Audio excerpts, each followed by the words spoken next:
Salut amateurs de jeux vidéo et bienvenue dans le Mad Corner. Aujourd'hui, on va s'attarder sur la première PlayStation sortie en 1995 en Europe, puisqu'on va regarder la VHS promotionnelle de cette dernière.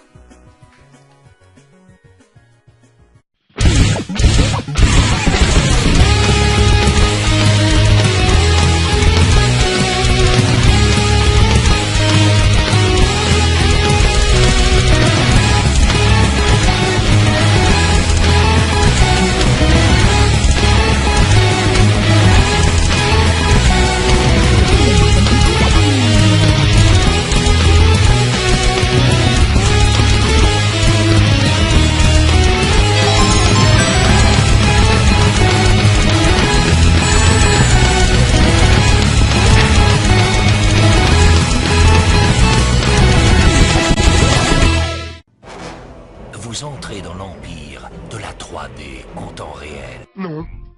Un monde où l'on ne parle plus que de réalisme, d'arcade et de style de vie. Un monde où les objets et les personnages prennent forme. Un monde où les êtres vivants sont libres de leurs mouvements. Vous entrez dans le monde PlayStation. Un monde où les êtres vivants sont libres de leurs mouvements, ça je suis pas sûr de comprendre. Mais par contre, un monde où les objets prennent forme, ça les jeux 2D le faisaient déjà. Vous allez voir qu'un ramassis de mensonges comme ça, c'est encore pire après. Le réalisme apporté par la PlayStation, c'est la puissance de ces images issues de la technologie 32 bits de Sony. Petite parenthèse, je me permets de souligner qu'ils ont quand même parlé de réalisme, alors que là, quand on zoome sur ce compteur sur le côté, on se croirait plutôt en face d'un jeu de l'obscure période de l'Atari 2600. Le réalisme, c'est la vitesse que l'on ressent au cours d'une partie de Ridge Racer ou de Wipeout. C'est l'angoisse des dédales de Kid X Blood. Non, ta gueule, ce jeu, c'est de la grosse merde. C'est encore le vertige que procurent les sauts de Jumping Flash. Le réalisme, c'est aussi la perfection des bruitages et effets spéciaux dont est capable la PlayStation. Écoutez l'impact des bolides qui s'entrechoquent dans Destruction Derby. Non, ça je suis désolé, c'est pas un bruitage de bagnole, c'est le bruitage d'un mec qui gueule. Ou le son de ce dérapage.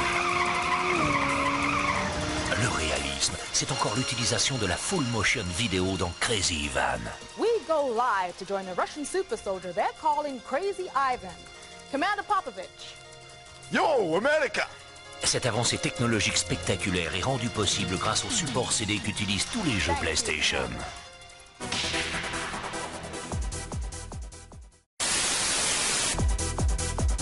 Lorsque l'on évoque la PlayStation, on ne peut s'empêcher de parler arcade. Les sensations que vous avez connues dans les salles de jeu sont désormais comparables sur PlayStation. Combien d'entre vous ont passé des heures sur le mythique circuit de Ridge Racer? Surtout, pas tous en même temps, hein. Sur Air Combat, cette simulation aérienne signée Namco. Non mais sérieusement. Sur Cyber Sled, le jeu de cache-cache le plus mortel qui ait jamais été volé à l'arcade par la PlayStation. Là c'est sûr, je connais la réponse. Et ce n'est pas fini, Tekken et Mortal Kombat 3 arrivent sur PlayStation. Attendez-vous à tout savoir sur eux avant la fin de l'année. Le monde de l'arcade n'a pas fini de vous surprendre sur PlayStation.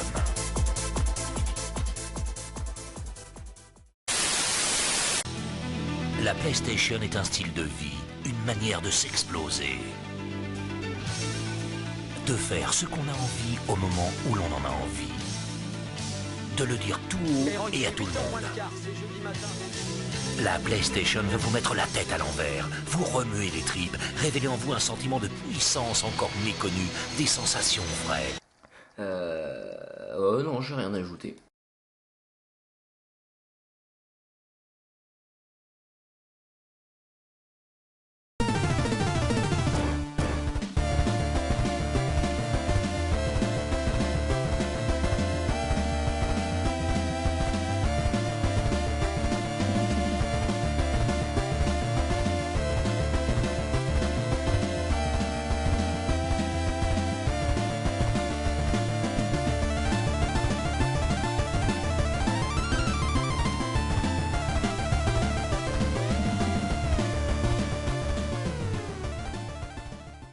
Les formidables capacités de la PlayStation permettent aux créateurs de jeux de laisser libre cours à leur imagination et à leurs rêves les plus fous, comme de se trouver à bord d'un lapin mécanique à explorer un monde en 3D.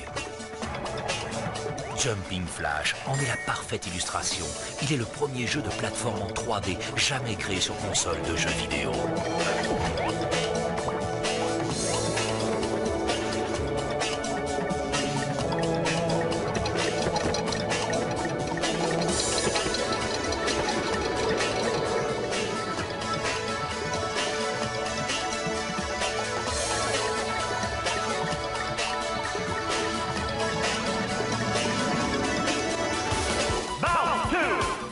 Créativité dont a fait preuve Takara pour l'armement de ses guerriers dans Battle Arena Toshinden dépasse l'entendement. Ça dépasse l'entendement. Waouh, on dirait Tekken en moins bien. Hadouken!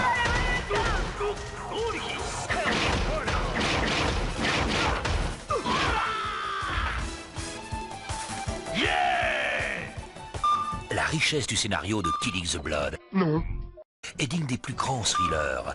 En l'an 2038, un agent secret disparaît au cours de sa mission d'infiltration d'un établissement de recherche classé top secret. Votre unique but désormais, trouver votre compagnon d'armes et terminer sa mission.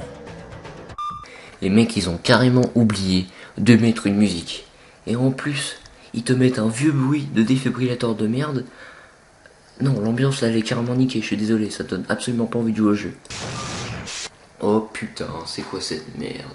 Ah, je rappelle quand même que Metal Gear Solid est sorti en fin de vie de la PlayStation, et on est quand même à des années-lumière de ça. Et dire que ça quand même c'est juste une cinématique, hein. C'est pas des images de jeu. Psygnosis a choisi de créer des courses où l'on casse tout pour le seul plaisir de casser et de gagner.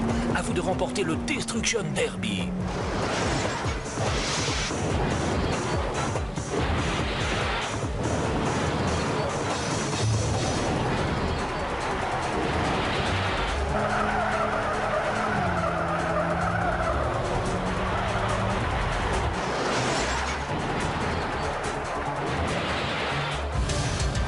Avec Air Combat de Namco, jamais mission aérienne n'a été aussi dangereuse et les vols à basse altitude aussi criants de vérité. C'est parti! Do a barrel roll!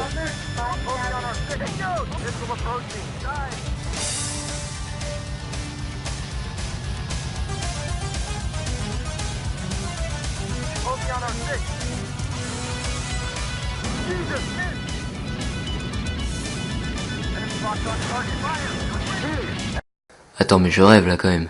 Ils réutilisent des vidéos qui sont déjà utilisées au début de la vidéo. Ils réutilisent plusieurs images de jeu à chaque fois. Les artistes, car on peut les appeler ainsi, qui ont développé Wipeout, sont allés chercher au plus profond d'eux-mêmes leur plus grande source de talent pour donner à cette course spatiale un réalisme et une profondeur inimaginables auparavant. La preuve.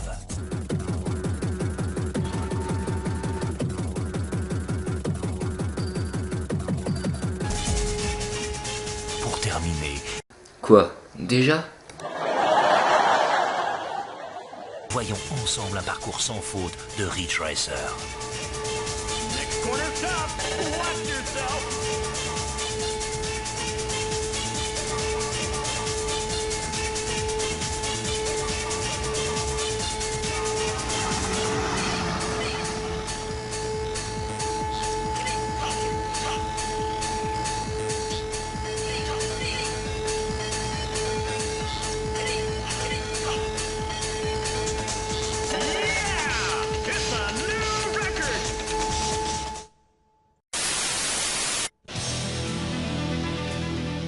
La 3D en temps réel débarque sur console avec la PlayStation et vous n'avez pas fini d'entendre parler du réalisme qu'elle apporte, des frissons qu'elle procure et de la passion qu'elle déchaîne.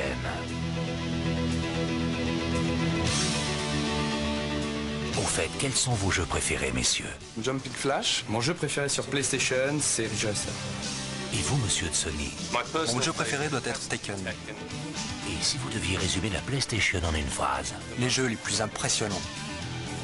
Et on finit cette cassette sur un montage de merde, fait à 99% de cinématique.